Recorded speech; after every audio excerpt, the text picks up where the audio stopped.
We are taught that great wars are ignited by singular, explosive events.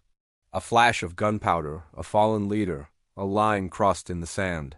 For World War I, history books point to a single moment, the assassination of Archduke Franz Ferdinand in Sarajevo. But this is a convenient simplification, a theatrical curtain drawn across a far more complex and calculating truth. The assassination was merely the spark. The real fuel, the vast invisible ocean of kerosene waiting for a match, was a global system of debt, imperial greed, and financial manipulation, orchestrated not by generals or statesmen, but by a select group of private bankers who saw war not as a tragedy, but as a business opportunity. This is the story of how the Great War was not fought, but financed. A story of how empires were brought to their knees not by armies, but by balance sheets. The late 19th and early 20th centuries were the zenith of empire, but this grandeur was built on a foundation of borrowed money. The great powers of Europe, Britain, France, Germany, Russia were engaged in a frantic race for global dominance. This race was not just for territory, but for resources, markets, and prestige.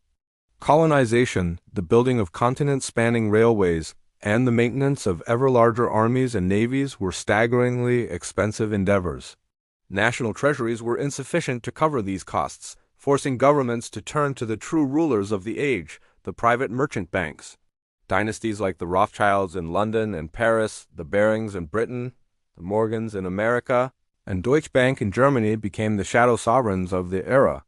They were the arbiters of national ambition, their loans determining which empires could expand and which would stagnate. These banking houses operated beyond the constraints of national loyalty. Their networks were transnational, their interests purely financial.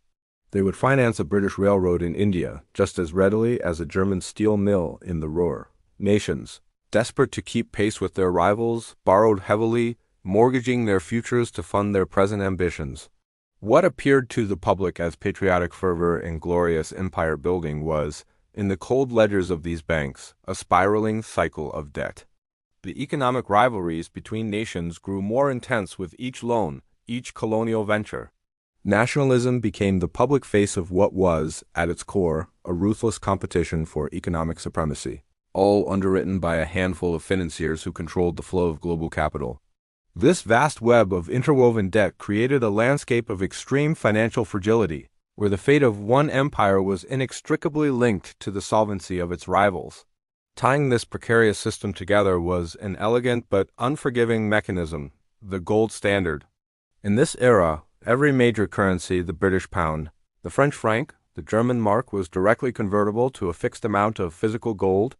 This created a perception of stability and order, a universal language of value. However, it also created a system of extreme interdependence and vulnerability. A financial crisis in one country could trigger a domino effect across the globe, as investors rushed to convert paper currency into gold, draining national reserves. Any disruption to the flow of trade, whether from a naval blockade, a colonial rebellion, or a trade war, could send shockwaves through the entire international economic system, threatening to collapse economies overnight. The gold standard transformed the race for empire into a desperate struggle for survival. Gold was not just money, it was economic lifeblood. Nations began to hoard vast quantities of it in their central vaults, viewing their reserves as a measure of national security. Colonies became more than just sources of raw materials or markets for finished goods. They were strategic assets, critical for securing trade routes and access to resources that could be converted into gold. This rigid financial architecture meant there was little room for maneuver. When political tensions escalated, the economic consequences were immediate and severe. The gold standard, intended to foster stability, instead created a trap. It made a prolonged diplomatic crisis financially untenable, pushing nations toward a stark choice: back down and risk economic ruin, or escalate militarily to protect their financial interests. Once the first shots were fired, the logic of the gold standard made a wider war almost inevitable. Behind the public facade of political treaties and grand alliances lay a shadowy world of hidden financial agreements and secret deals. The formal alliances, such as the Triple Entente and the Triple Alliance, were reinforced by a complex web of loan agreements, colonial profit-sharing schemes, and resource guarantees. Diplomacy was often a negotiation over economic spoils. For example, the infamous Sykes-Picot Agreement, which carved up the Ottoman Empire between Britain and France, was as much a financial bargain as it was a political one. It was about securing control over future oil fields, trade routes, and debt repayments from the collapsing empire. Similarly, the secret Treaty of London, which brought Italy into the war on the Allied side, was sweetened with promises of territory and a significant loan from Britain. These were not treaties between peoples, but contracts between elites. Empires promised away land that wasn't theirs, pledged control over resources they didn't yet possess, and guaranteed access to gold reserves to secure the funding necessary to wage war. The bankers, in turn, analyzed these promises with the cold detachment of an investor reviewing a prospectus. They assessed the geopolitical risks, calculated the potential returns, and extended credit based on the perceived likelihood of victory and the spoils that would follow. The political map of the post-war world was being drawn in boardrooms and banking halls long before it was redrawn on the battlefield. War became the ultimate leverage buyout, with entire nations as collateral.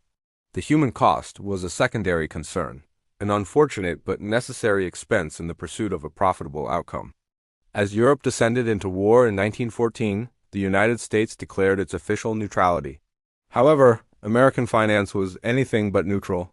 The nation's most powerful banker, JP Morgan Jr., stepped into the void to become the chief financier and purchasing agent for the Allied powers. The House of Morgan, acting on behalf of the British and French governments, orchestrated a financial operation of unprecedented scale. They raised billions of dollars, the equivalent of trillions today, through war loans floated on the American market. These bonds were sold to American banks, corporations, and wealthy individuals, all enticed by the promise of high returns. This massive infusion of capital allowed the Allies to purchase the food, ammunition, and raw materials necessary to sustain their war effort. This arrangement did more than just fuel the conflict. It irrevocably tied America's economic fate to an Allied victory. If Britain and France were to lose, they would default on their enormous debts, triggering a catastrophic financial crisis in the United States. The neutrality of the American government became a thin veneer over the stark reality. American industry and finance were now de facto partners in the Allied war machine. Morgan and his network of financiers profited immensely from the arrangement, earning vast commissions on every loan and purchase. While millions of young men were dying in the trenches of the Western Front, a new class of war profiteers was being forged in the counting houses of New York and London. Meanwhile, the Central Powers, led by Germany and Austria-Hungary, were financially isolated by the British naval blockade. Unable to borrow on international markets, they were forced to turn inward. They financed their war effort through domestic borrowing, issuing war bonds to their own citizens and institutions. This created a closed loop of debt, draining the economic vitality of their empires. Each nation borrowed from the other, depleting their collective reserves and printing money to cover the shortfalls, which led to hyperinflation.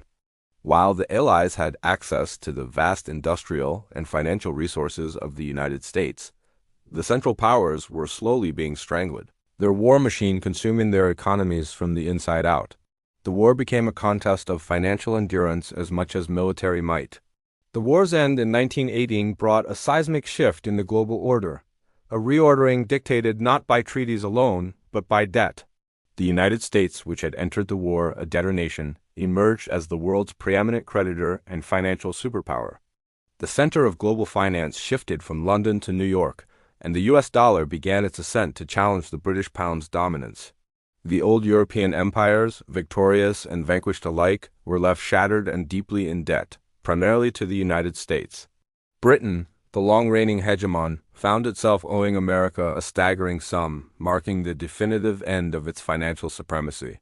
The power that had once been projected by the Royal Navy was now wielded through the Wall Street. The Treaty of Versailles, signed in 1919, codified this new reality.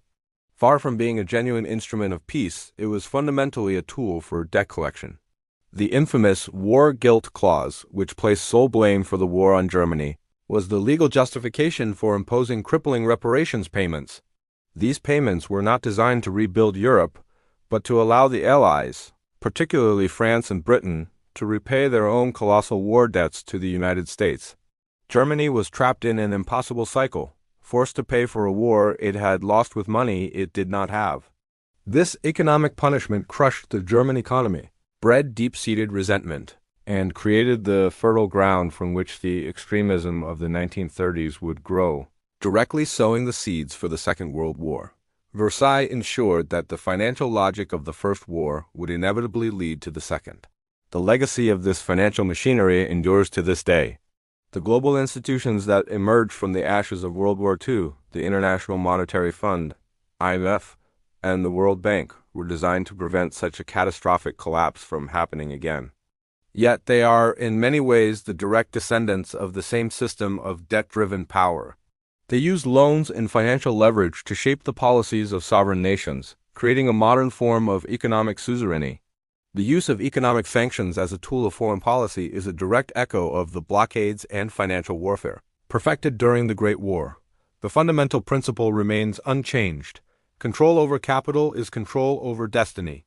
So we must look beyond the familiar narrative of politics and battlefields. War is not just fought with bullets and bayonets. It is financed with bonds and brokered by bankers. Behind every major conflict, past and present, lies a hidden architecture of loans, debts, and potential profits. World War I was the crucible in which this modern form of financial warfare was forged. It created a system where money dictates morality, where national interests are subordinate to financial obligations, and where empires can fall not from a decisive battle, but from the cold, unforgiving arithmetic of their balance sheets. The true, unfiltered history of the Great War is not a story of soldiers, but of systems. It is the story of how the world was reshaped by the invisible hand of finance, a lesson they still don't teach in the textbooks.